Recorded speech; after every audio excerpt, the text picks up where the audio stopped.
સંજયભાઈ, લંકાના દરિયા કિનારે ધીરુભાઈ પથ્થર મીંડ્યા તરવા એટલે લક્ષ્મણે કીધું કે આવું બને નહીં, આ તો અશક્ય ઘટના છે, પ્રકૃતિના નિયમ વિરોધની વાત છે, આવું કેમ બન્યું?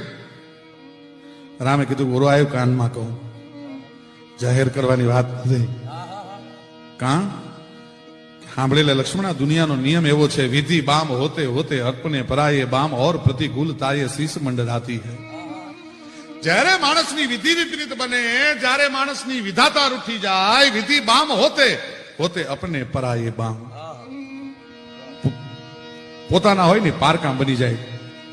स्नेहमयी माता भी करके विरुद्ध बिंदु राम जैसे पुत को भी वन भिजवाती है.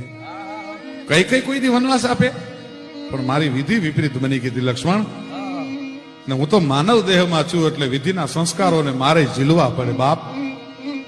विधि बाम होते होते अपने पराये बाम और प्रतिकूलता ये स्नेह मंडर आती है, स्नेहमयी माता भी करके विरुद्ध बिंदु राम जैसे पुत को भी वन भिजवाती है.